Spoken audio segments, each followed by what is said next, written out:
February 19, 2026, we lost Eric Dane, the Grey's Anatomy star Dr. McSteamy, to ALS, also known as amyotrophic lateral sclerosis.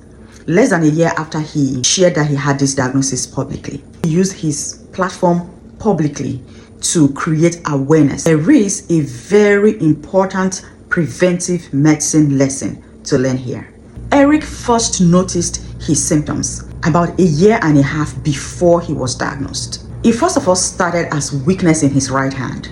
It was so subtle that he might have dismissed it, but he didn't. He sought help. He followed multiple specialists till he got his diagnosis. And he said, "I will never forget those 3 words, ALS."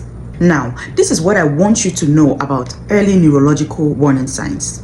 I'm not a neurologist, but as a resident physician, I want to share with you some symptoms that should prompt you to go see your primary care provider.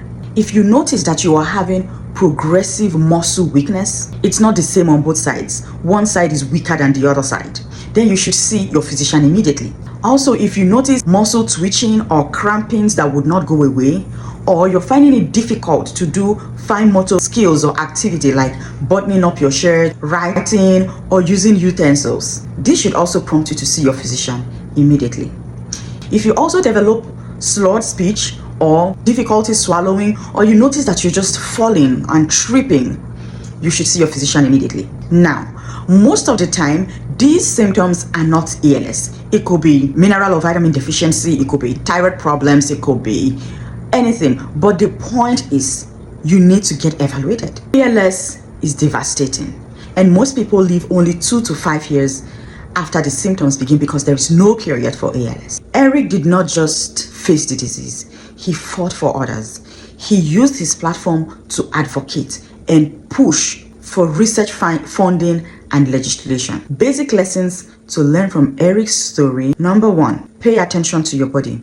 Progressive neurological decline needs to be evaluated. Secondly, don't be afraid to seek a second opinion.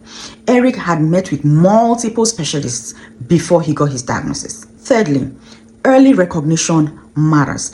Even if the disease has no cure, but it gives you the opportunity to be enrolled in clinical trials, you're able to also plan for the future and make informed decisions. Number 4, use your voice. Just as Eric did, he turned his diagnosis into advocacy. Rest in peace, Eric Dane. Your advocacy will save lives. And to anyone who is watching, your health is precious. Pay attention to it, advocate for yourself, and get checked.